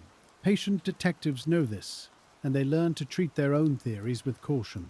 They may have a favored explanation, a name that feels more plausible than others, or a pattern that seems to point in one direction, but they must keep asking what would change their mind. That question is not weakness. It is the safeguard that keeps investigation from becoming mere belief. In West Mesa, belief has never been enough, because families need more than a theory that sounds persuasive in a conversation, and the public needs more than an answer built from shadows. The case needs the kind of proof that can stand without leaning on speculation. That proof may exist somewhere, but if it does, it has not yet been made visible in the form of an arrest and conviction. So the file remains open, and the suspects remain publicly unresolved, and the Mesa remains a place where the answer seems both near and far. Near because the burials were found, the victims were identified, the time frame is known in broad terms, and investigators have spent years studying possible connections. Far because the final step, the naming and proving, has not arrived. That nearness and farness can feel almost dreamlike, as though the answer is behind a thin curtain that cannot be lifted without tearing the whole room apart. And so the work continues in the patient manner of old cases, not with a chase across streets, but with records, labs, interviews, and the periodic return of public attention. On anniversaries, the case is spoken of again, and the names move through the news, through family gatherings, through police appeals, and through the minds of people who may know more than they have said. Anniversaries are difficult in cold cases because they measure both persistence and failure. They say the case has not been forgotten, and they also say another year has passed without the answer. For families, an anniversary may bring cameras and renewed concern, but it may also bring the exhaustion of telling the story again, explaining again, hoping again, and then returning to ordinary life when the coverage fades. For investigators, an anniversary may bring tips, and every tip has to be read as though it might matter. because dismissing too quickly is one of the dangers in a case that has waited this long. Some tips will be vague, some impossible, some sincere but mistaken, and some perhaps quietly useful in ways that are not obvious at first. The patient thing is to record them, compare them, and return to them if later information changes their meaning. In cold casework, a tip may sleep for years inside the file before another detail wakes it. That idea is worth lingering with, because it is part of why detectives keep so much.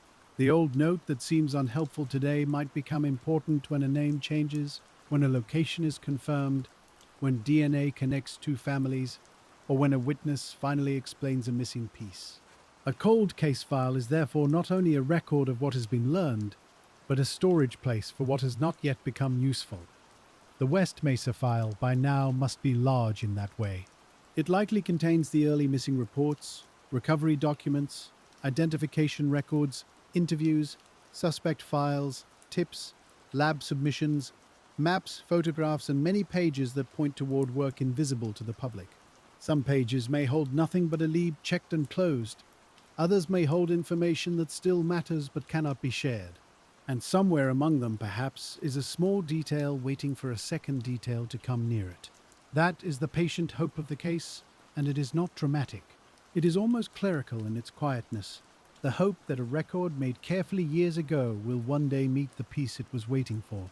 Detectives understand this kind of hope better than most people, because they have seen cases turn on the rereading of something already in the file. A date that seemed approximate becomes exact. A name that seemed common becomes traceable. An address that seemed unrelated becomes the link between two people. It happens rarely enough that no one should promise it, but often enough that no one should dismiss it. And so, the West Mesa case remains a file to be read again, not because repetition alone solves mysteries, but because time changes the reader as well as the evidence. A new investigator may see an old pattern differently. A retired detective may remember why a note was made, or a prosecutor may ask a question that sends everyone back to a witness. Cases sometimes need fresh eyes, and fresh eyes are not better because they are new, but because they are not carrying the same assumptions. At the same time, old eyes matter too, because they remember the texture of the first search, the tone of an early interview, and the small decisions that may not be obvious from a typed summary. The best cold case work often brings both together, the memory of those who were there and the curiosity of those arriving later. In West Mesa, that combination may be especially important because the scene was complex, the victims' lives were varied, and the public theories have become layered over the years. A new investigator must learn not only the evidence, but also the history of the investigation itself. Which leads were strong, which were weak, which were publicly discussed, which were quietly closed, and which remain open because they could not be resolved either way. That is a case within the case, the investigation of the investigation, and it requires a gentle kind of skepticism. Not blame, necessarily. Not suspicion of the people who worked before. Just the careful recognition that every old file is shaped by the time in which it was made, and every generation of investigators has tools and assumptions that the next one may revise. In the early years of the West Mesa disappearances, the missing women were not all seen through the same lens that later scrutiny would demand. Today, investigators and advocates speak more forcefully about the need to treat missing people in vulnerable circumstances with immediate seriousness, because delay can become the enemy of truth. That lesson has been learned through many cases, and it has often been learned painfully. West Mesa belongs among those lessons. It shows how a pattern can remain hidden when victims are separated by stigma, unstable records, and the assumption that absence is sometimes normal. It shows how an outdoor scene can preserve enough to identify, yet not enough to prosecute. It shows how suspects can be examined without being chargeable, and how an investigation can be active without producing the ending everyone wants. And it shows how families may become the keepers of memory when institutions move slowly, because families often knew the importance of the missing person before any pattern was official. You can think of the families as another kind of archive. They kept photographs, stories, worries, and names alive across years when the broader public did not fully understand what was happening. They answered questions, gave samples, spoke to reporters, attended memorials, and carried the difficult responsibility of reminding the city that these were not anonymous victims in an abstract case. Their patience was not passive either, it was a form of witness. In a long unsolved case, to keep saying a person's name is to resist the erosion that time tries to create. Time erodes evidence, memory, and attention, but a name spoken carefully can hold against that erosion for longer than one might think. Monica, Victoria, Selenia, Doreen, Veronica, Jamie, Evelyn, Virginia, Julie, Cinnamon, Michelle. The names are not clues to be consumed, but people to be remembered, and each one belongs in the center of the story rather than at its edge. When detectives could not crack the case, it was not because the names were forgotten, but because remembering and proving are two different tasks. Remembering keeps faith with the dead. Proving asks the living world for evidence strong enough to act. Both are necessary, and in West Mesa they have lived side by side for years, one sustained by families and community, the other by investigators working through what remains. The quiet tragedy is that remembering can be complete in its love, while proving may remain incomplete in law. That is why the case still feels unfinished even to people who know the broad facts, because the human heart wants a name, a reason, and a final line drawn under the uncertainty. But old cases do not always give final lines. Sometimes they give partial knowledge and ask us to hold it with care. The West Mesa case has given the city knowledge that something terrible happened, that multiple women were taken from lives already marked by struggle, and that the land west of Albuquerque concealed the evidence until 2009. It has given investigators names, timelines, locations, and a continuing obligation. It has not given the full answer, and so, when you ask why detectives could never crack it, the most honest answer is not that they lacked effort, or that the case had no clues, or that one obvious thing was missed and could easily be corrected. The answer is that too many of the crucial clues were born late, damaged by time, dispersed among vulnerable lives, and separated from the kind of direct evidence that can name one person beyond reasonable doubt. It is a hard answer, and it is not as satisfying as a solved case. But it is the answer that respects the shape of what happened. The West Mesa case is a mystery made of delay, and delay is one of the strongest forces in any investigation. Delay lets witnesses forget, lets physical traces fade, lets suspects move or die, lets records disappear, lets rumors grow, and lets a pattern become visible only after the moment to interrupt it has passed. Detectives can work against delay, but they cannot fully undo it. They can reopen, retest, re-interview, remap, and reconsider. And all of those actions matter, but none can place them back on the streets of 2003 with the knowledge they gained in 2009. That is the sorrowful arithmetic of the case. Knowledge arrived, but it arrived after the years in which it would have been most powerful. Still, the file remains open, and that means the story is not entirely still. Somewhere, perhaps, there is a person who has grown old with a memory they never shared, or a piece of information that seemed too small, too uncertain, or too dangerous to speak. Somewhere, perhaps, there is an old record not yet connected, a sample not yet fully read, or a name that appears in more than one life but has not been recognized clearly enough. Perhaps there is nothing more. A calm retelling has to allow that possibility too, because honesty is part of respect. But the history of cold cases teaches that silence can last a very long time and still break, not always loudly, not always dramatically, but with the simple arrival of one new fact. For West Mesa, one new fact may be enough to reorganize years of work. A confirmed vehicle, a trusted witness, a usable forensic link, an old confession remembered accurately, a document recovered from storage. Any of these could give investigators the hinge they have needed. Until then, the case waits in the way unresolved cases wait, not empty, not forgotten, but unfinished.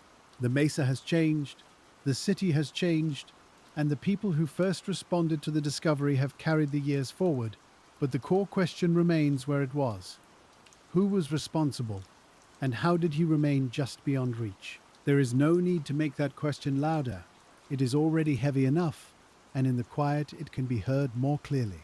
The wind on the West Mesa moves over newer streets now, over roofs and walls and the memorial ground, and in the evening the light settles softly against the sandier mountains to the east.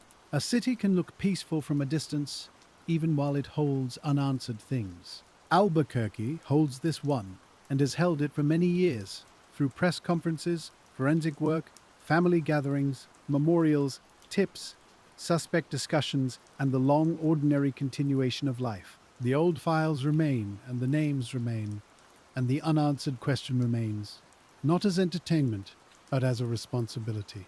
And if you are the one sitting with the file tonight, turning the pages slowly under a lamp, you may find that the case asks you not to solve it in your imagination, but to understand why solving it has been so hard. That understanding is quieter than certainty, but it is more truthful. It asks you to see the years before the discovery, the lives lived on the margins, the outdoor scene altered by time, the witnesses scattered by circumstance, the suspects examined without enough proof, and the families waiting through it all. It asks you to hold all those things together without forcing them into a shape that evidence cannot support. And as the page turns, there is always one more detail to consider. Not a dramatic clue, not a hidden door suddenly opening, but the steady fact that cases like this often depend on the smallest acts of memory, preserved long after anyone expected them to matter. Memory is a quiet kind of evidence, and though it cannot be bagged or labeled in the same way as a physical trace, it can still lead an investigator toward a door that had been overlooked. But memory also asks for gentleness, because people do not always know what they know at the moment it happens, and they may carry a detail for years without understanding its weight. A witness may remember a man's way of speaking, or the way a vehicle lingered near a curb, or a passing comment made by someone who seemed nervous, and none of it may have seemed important until the names from the mesa came into the light. By then, the memory has aged, and age can soften its edges, but sometimes the center remains, small and persistent, like a candle protected from a draft by careful hands.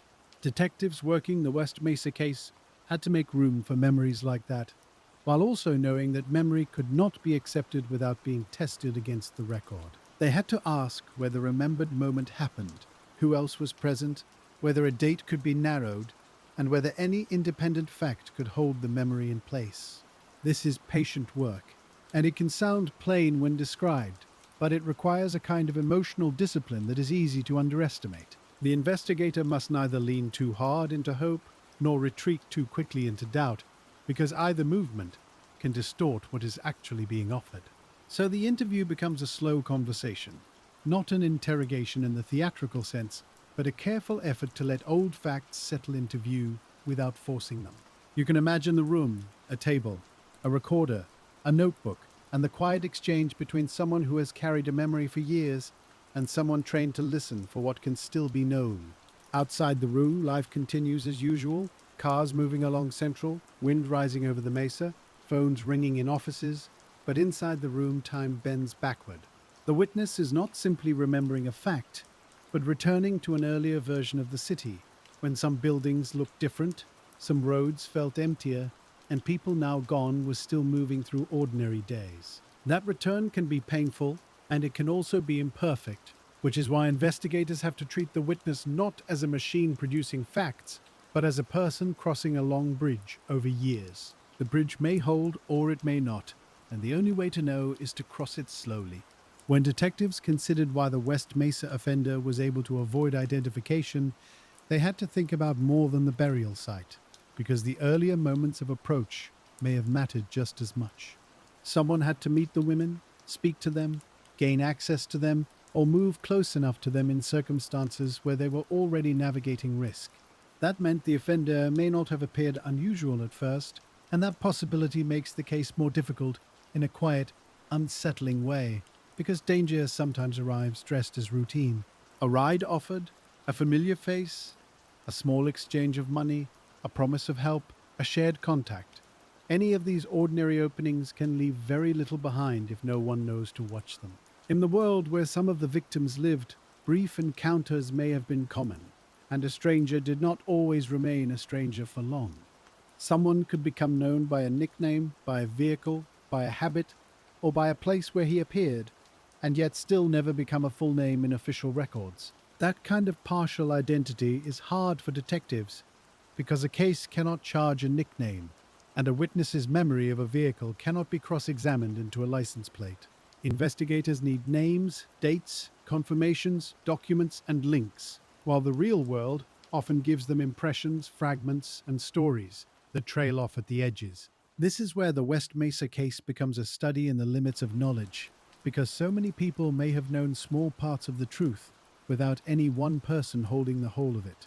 One person may have known a last meeting, another a repeated presence, another a strange comment, another a place someone avoided, and another a rumor that was never taken seriously. But unless those pieces are gathered, compared, and anchored, they remain like loose pages in a wind, visible for a moment and then scattered again. A detective's task is to gather them without tearing them. That gathering often begins with geography, because place can sometimes remember what people forget, and the map of Albuquerque offers its own quiet testimony. The Rio Grande Valley lies to the east of the West Mesa, with the Sandia Mountains beyond it, and the city spreads between river, road, and open sky. Central Avenue runs through Albuquerque like an old sentence, carrying businesses, motels, bus stops, traffic lights, late-night movement, and the layered history of people passing through. For women living with unstable shelter, addiction, or street-level work, Central could be a place of visibility and vulnerability at once. A place where someone could be known and still not protected. The West Mesa, by contrast, was more open, more unfinished, and in the years before the discovery, less watched than it would later become. The distance between those places was not great, but the meaning of the distance was great, because it moved from busy human contact toward emptier land where fewer questions might be asked. Whoever used that land seems to have understood the value of such a transition, and that understanding became one more clue that did not point to a single person. It suggested someone comfortable with the city and the mesa, or at least someone who had learned the path between them well enough not to hesitate. Comfort can come from many sources. It can come from living nearby, working nearby, driving delivery routes, spending time outdoors, visiting construction sites, riding off-road, or simply knowing that a planned subdivision had not yet become a watchful neighborhood. Each possibility widens the pool, even as the burial site seems at first to narrow it. This is another reason the case resisted solution, because the geography was meaningful without being specific enough, and a meaningful clue can still leave too much room. Detectives would have studied access points, roads, patterns of development, ownership records, and the ways vehicles could move across or near the site at different times. They would have asked what the area looked like before nearby houses were built, which routes were passable, where someone could stop, and how visible a person might be from the nearest road. But maps change, and memories of land change with them. A road that now feels obvious may have been rougher then, and a place that now seems surrounded may once have felt almost private, especially at night or in poor weather. Development has a way of rewriting our sense of a place, because once houses and streetlights arrive, it becomes hard to imagine the earlier emptiness. Investigators had to imagine that earlier emptiness precisely because the offender's choices belonged to that version of the land, not the later one known to the public after the discovery. The ground itself may have looked different, the drainage different, the access different, the signs of construction different, and every small difference might have affected how the site was used. This kind of reconstruction is not glamorous, but it is essential. It asks detectives to become historians of a landscape, studying permits, photographs, surveys, news footage, aerial images, and the memories of people who watched the mesa change. The case becomes partly an investigation of place, and place can be both generous and withholding. It may show where someone could have driven, but not who drove there. It may show where the ground was disturbed, but not whose hands disturbed it. It may show that the offender knew a secluded area, but not whether that knowledge came from residence, labor, habit, chance, or some private route through the city. And so the map remains helpful without becoming decisive, like a lamp that lights the table but not the far corner of the room.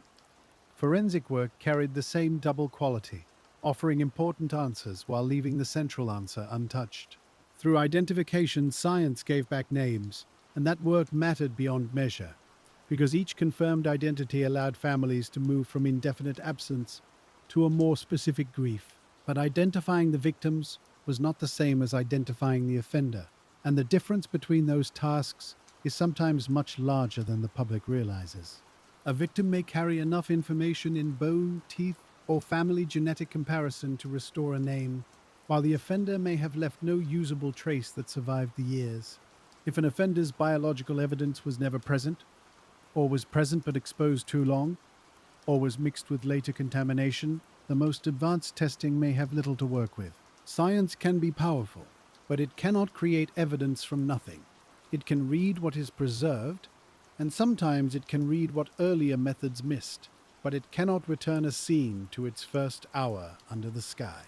In the West Mesa case, the outdoor environment placed special pressure on every possible trace, because exposure, soil, heat, water, animals, and human disturbance all become part of the evidence history. The longer a trace lies in such conditions, the more uncertain its meaning may become, and even a recovered profile may require careful interpretation. Was the material connected to the offender, to a searcher, to an unrelated passerby, to later disturbance, or to a person whose presence had nothing to do with the case? Those questions do not always have clean answers, and without clean answers, forensic results can remain investigative leads rather than courtroom proof. This is not failure. It is the boundary between what science can suggest and what law can establish. Detectives and prosecutors must live near that boundary, especially in cold cases, where evidence often arrives damaged by time but still meaningful enough to pursue. The public may hear that testing is ongoing and imagine a single final result waiting in a machine, but the real process is often slower, more conditional, and less certain. Samples must be suitable, chain of custody must be clear, results must be interpretable, and any match must be connected to the relevant time and action. Even when genetic genealogy has transformed old cases, it depends on having a usable offender profile, and that is not guaranteed in every investigation. The West Mesa case remains a reminder that scientific progress is not a universal key, even though it has opened doors in many other long, silent rooms. Here, the lock may be different. The key may be a person's memory, a hidden record, a private confession, a vehicle history, a recovered photograph, or a connection between two names that no one had enough reason to compare before. This is why detectives keep working multiple paths. They cannot rely on one kind of evidence alone, because when one path is blocked, another may still be quietly available. A cold case unit often functions like a patient gardener, returning to the same soil in different seasons, knowing that not every seed wakes at the same time. One season may bring a laboratory update, another a public tip, another a re-interview, another a new review of suspects, and another simply the reorganization of old material into a clearer pattern. The work may look repetitive, but repetition can be part of discovery, because the mind notices different things when it returns under different light. A detail overlooked when the focus was on identification may become important when the focus turns to vehicles, and a statement that once seemed vague may gain meaning after a suspect timeline is refined. In West Mesa, with so many timelines and so much delayed information, such rereading must have been central to the investigation.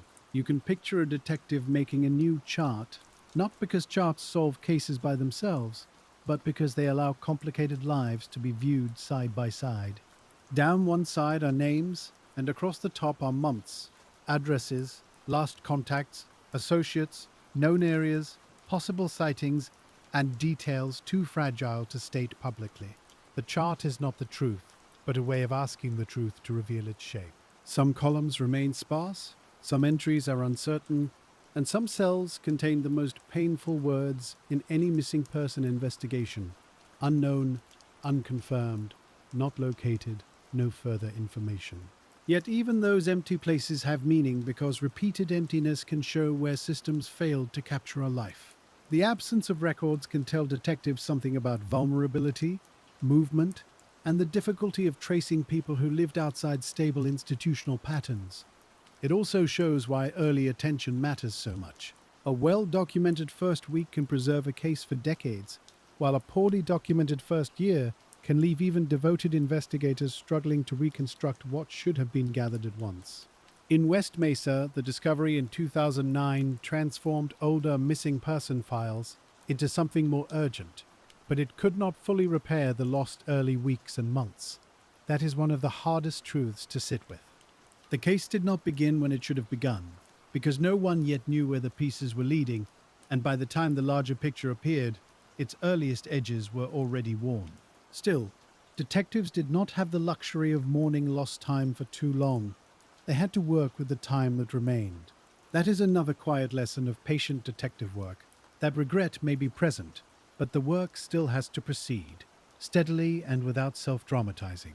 If an old witness can be found, find them. If an old address can be checked, check it. If a former associate can be interviewed again, speak gently and listen carefully, because even a person who gave little years ago may remember differently after life has changed around them.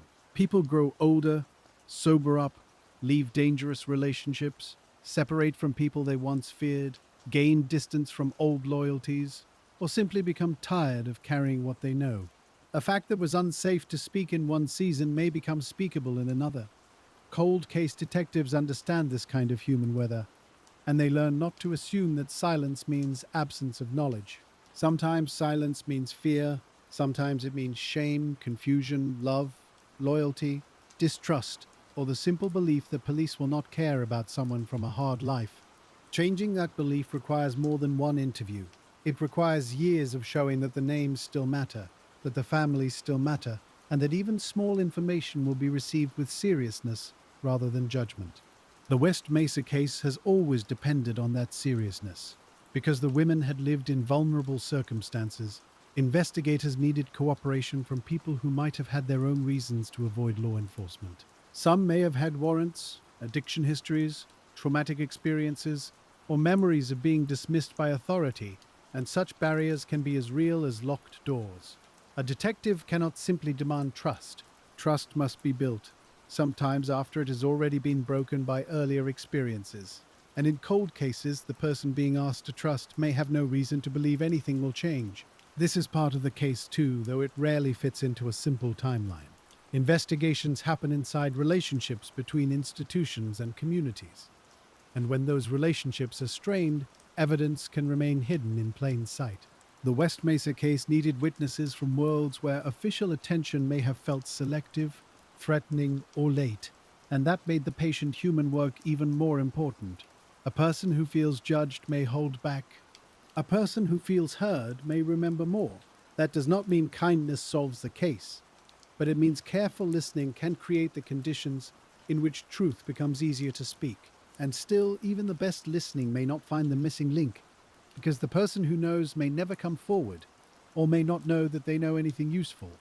They may remember only a detail that seems too small to carry. They may think detectives already know. They may have seen something from a distance, heard something secondhand, or misunderstood the timing, and the uncertainty may keep them quiet. This is why public appeals often ask for any information, no matter how minor, because investigators are not asking each person to solve the case alone. They are asking for one tile in a mosaic. The person with the tile may not see the whole image, and in a case like West Mesa, perhaps no single civilian ever did. Someone saw a corner, someone heard a name, someone noticed a vehicle, someone knew a route, someone remembered a man who changed behavior, and someone knew a woman who stopped calling. The detective's work is to place these fragments beside what is already known, hoping the hidden picture will become less hidden. Yet the mosaic has been incomplete for years, and the missing tiles may be the very ones most exposed to time. Witnesses die, move away, lose memory, lose records, or become impossible to locate, and each year can close a path without anyone noticing the exact moment it closed. A case may remain open, while some of its possibilities quietly expire. That is a painful thing to say, but it is part of the truth of cold cases, and truth can be spoken calmly without being softened into denial.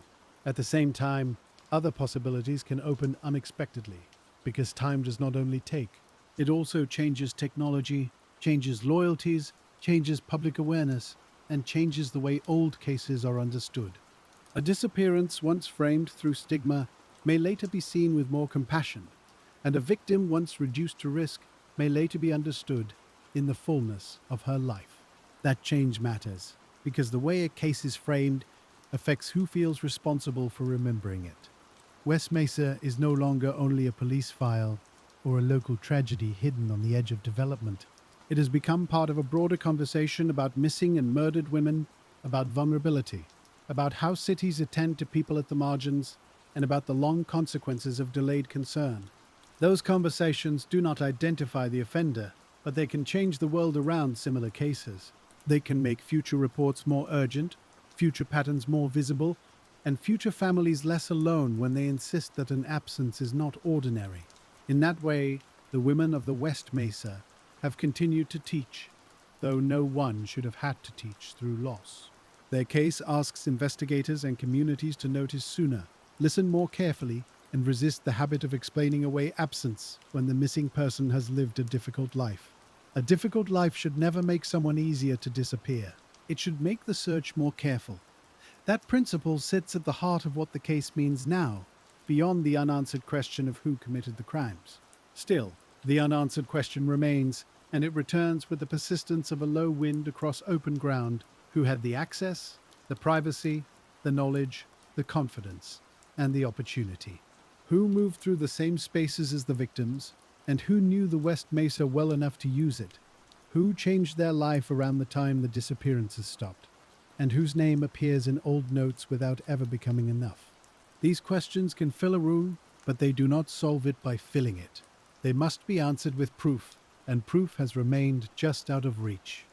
When detectives examined persons of interest, they were working within that difficult space between pattern and proof, and each possible suspect had to be held up against the full case.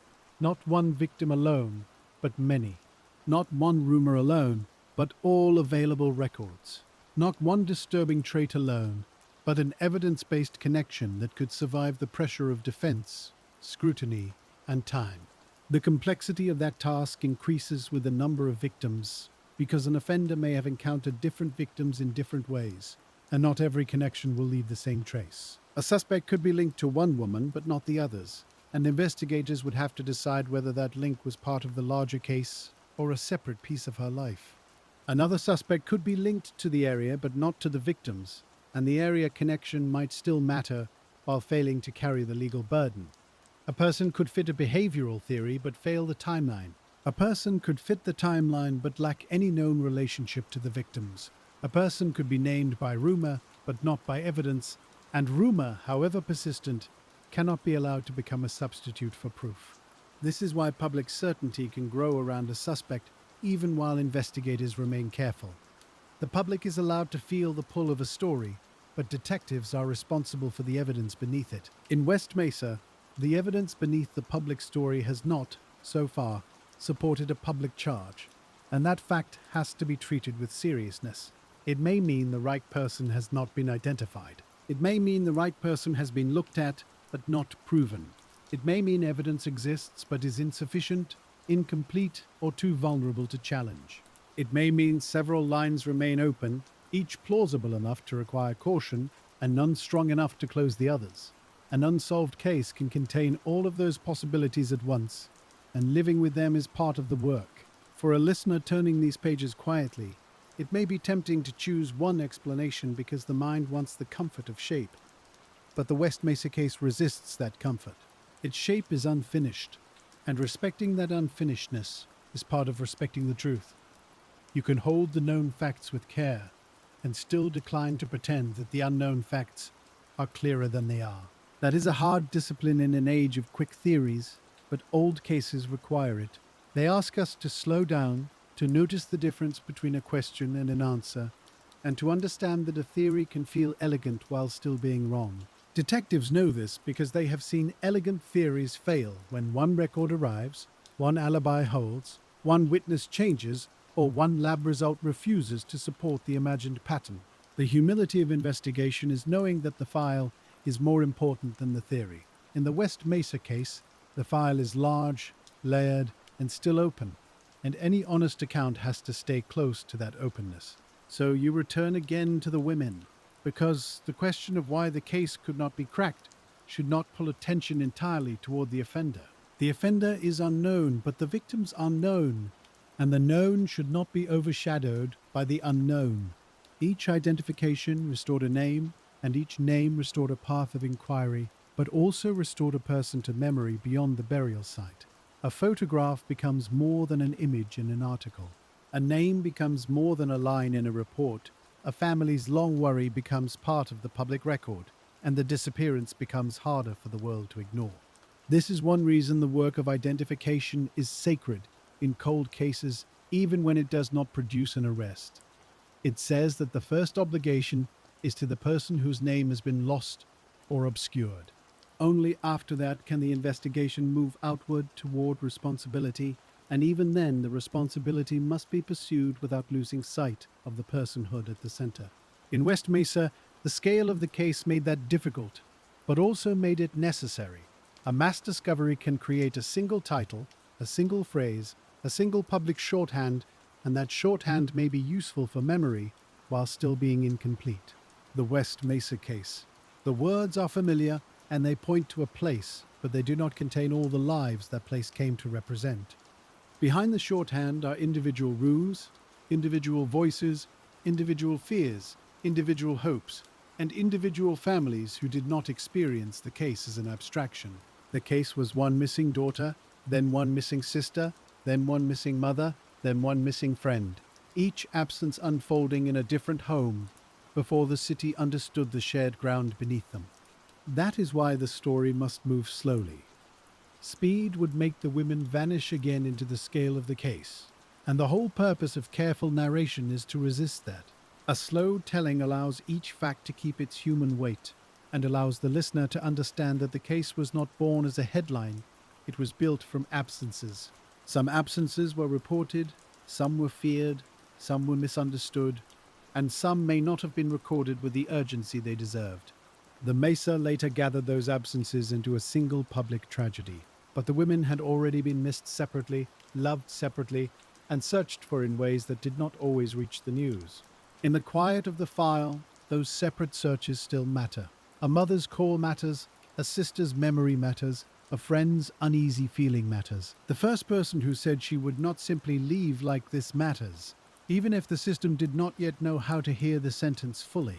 Cold case work at its best goes back to those early voices and listens again. It asks whether someone saw something that was not taken seriously, whether a report contained a clue that did not seem connected, whether a name passed too quickly through the notes. It also asks whether investigators themselves, under the pressures and assumptions of the time, missed something that might still be recovered through humility and review.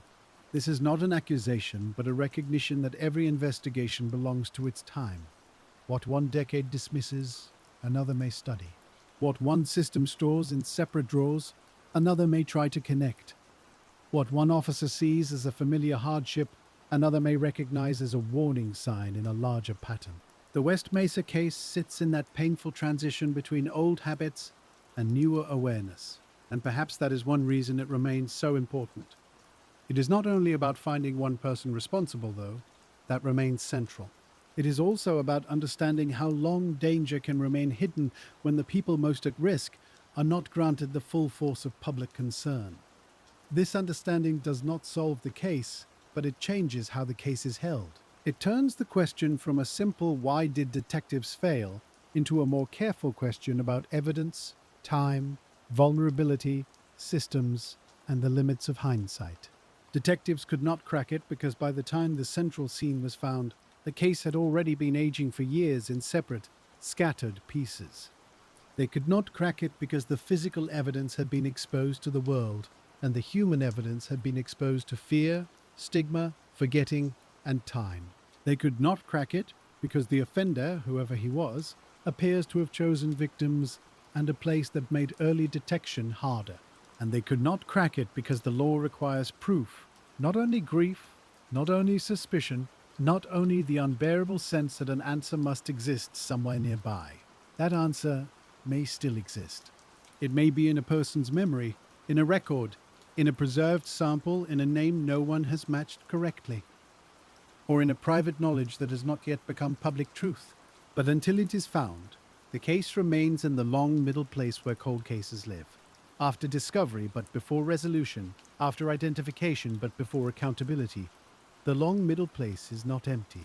It is filled with work, grief, memory, review, frustration, and the small recurring hope that something will shift. A detective may sit with the file on an ordinary weekday, far from any anniversary, and read one old interview again because something about it does not rest. A lab may review what was once untestable.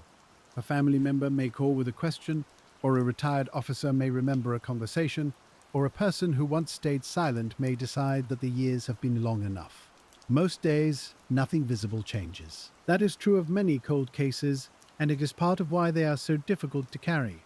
But no visible change is not the same as no movement, because work can happen quietly, and the conditions for a breakthrough may form slowly before anyone sees them. A record request, a new interview, a database search, a comparison between two old names. These things can move beneath the surface for a long time.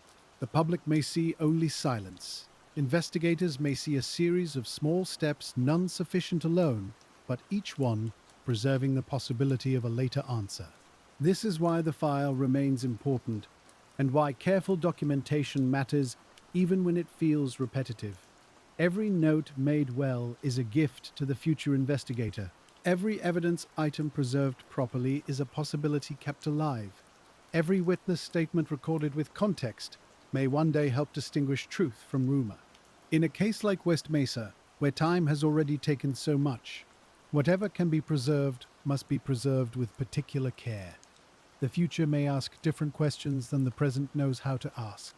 That has happened before in cold cases, when evidence collected for one purpose later became useful for another, or when a detail dismissed under old methods became central under new ones. The investigators of 2009 could not know exactly what investigators of later years would need, just as investigators today cannot know what methods may exist in another decade. So the careful thing is to keep, label, protect, and document. This is quiet work, and perhaps that is why it belongs so naturally in a calm retelling. It is not loud, not swift, not cinematic. It is the work of drawers, sealed envelopes, climate-controlled storage, digital entries, cross-referenced names, and the patience to believe that a case may outlast the first generation of people who worked it. The West Mesa case has already done that in some ways, because years have passed, assignments have shifted, and the city around the scene has changed. Yet the case remains. A case can remain like a river stone in the mind, worn smooth by repeated handling but still heavy. For families, that heaviness may never leave, even if daily life grows around it. For investigators, the heaviness may become part of professional memory, one of those cases that returns whenever someone speaks about the limits of evidence or the duty owed to vulnerable victims. For the city, the heaviness becomes part of place, tied to the West Mesa and the memorial that now asks passers-by to remember. A memorial is not an answer, but it is a kind of promise. It says that the place will not be allowed to mean only concealment. It says that names can be planted where silence once lay, and that the community can choose remembrance even before justice is complete. In evening light, such a place may feel very quiet, not because the questions are gone, but because the act of remembering has its own stillness. People may come and stand without speaking much. They may bring flowers, photographs, thoughts, or simply the presence of a few minutes set aside. And in those minutes, the case is not a headline, not a theory, not a suspect list, but a human absence honored in public space. That matters because unresolved cases can sometimes trap people in the mechanics of investigation, and the mechanics, though necessary, cannot carry the whole emotional truth. There are forms, tests, maps, interviews, and evidence logs, but there is also love, and love does not wait for an arrest before it begins to remember. The West Mesa families knew that from the beginning. They remembered before the mesa was found, before the names were publicly linked, before the city understood, and before the case became one of Albuquerque's most painful unsolved mysteries. Their remembering is older than the investigation's central discovery. It reaches back to the first silence, the first missed call, the first uneasy night, and the first moment someone looked at an ordinary day and felt it had changed. That is why when you sit with the file, you should not begin only at the discovery site, even though the discovery site is where the public story often starts. You should also begin in those homes, with people who knew the missing women as themselves. You should begin with worry. Worry is not a forensic category, but in missing person cases, it is often the first alarm. Someone worries before the system acts, and the quality of the system can sometimes be measured by how quickly and respectfully it hears that worry. In the West Mesa case, the worry of families and advocates became part of the background against which later investigators had to work. Some of that worry had been justified long before the proof arrived, and that realization is one of the case's enduring wounds. The city learned too late what some families had already feared. Too late is not the same as never, but it carries its own sorrow. When the names were identified, the city's knowledge caught up with private grief, and that catching up must have felt both validating and devastating for those who had waited. A family may want to be believed, and yet the evidence that proves them right may be the very thing they dreaded. Cold case work often lives in that painful paradox. It brings answers that hurt, and then it keeps working toward answers that may heal only partly. No solved case restores what was taken, but an unsolved case leaves an additional injury, the injury of uncertainty and the feeling that responsibility still wanders unnamed. For West Mesa, that unnamed responsibility remains the central absence in the case. Detectives can describe the victims, the site, the time frame, the possible methods of approach, the challenges of evidence, and the reasons the case is difficult. They can explain why suspects were examined, why certain evidence cannot be discussed, and why the passage of time matters. But they cannot yet say the sentence the families have waited for. That inability is not silence by choice, but silence imposed by proof not yet found. It is a difficult silence, and it should be understood as different from forgetting. Forgetting turns away. This silence keeps looking, even when looking does not yet produce the answer. As the file remains open, the case continues to ask for a particular kind of attention from anyone who hears it, not excitement. Not certainty where certainty has not been earned, not the quick satisfaction of naming someone without evidence.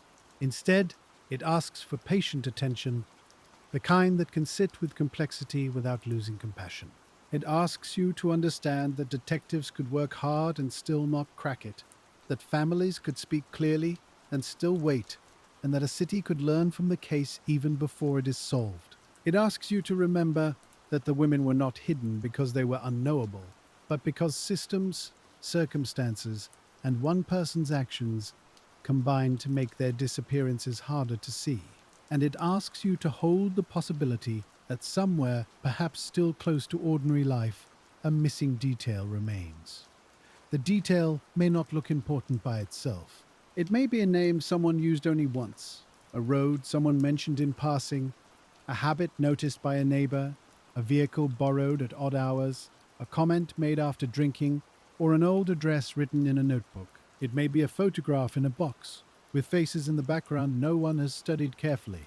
It may be a call record preserved somewhere, a letter, a receipt, a registration, or a memory that returns while someone is doing something ordinary, like washing dishes or driving past an old motel. This is how cold cases sometimes move, not as lightning, but as weather. A little pressure changes, a cloud gathers, a small shift of air moves through the old landscape, and something that was still begins to stir. Until that happens, West Mesa remains a case of questions held open with care. The questions do not need to be sharpened into drama. They are already sharp enough for those who live with them. For the rest of us, the task is to let them remain precise, human, and grounded, without turning them into speculation for its own sake. A calm mind can still seek truth.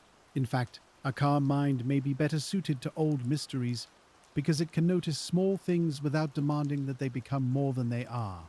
That is the way to sit with West Mesa tonight, as if the file were open on a quiet desk and the room around it held only lamplight, paper, and the low hum of a city settling into sleep. You turn a page, and the next page does not reveal the answer. It reveals another interview, another map, another note about timing, another reminder that the case moved through real lives before it became public history. You keep reading anyway because patience is the only honest pace for a mystery that has resisted every faster one.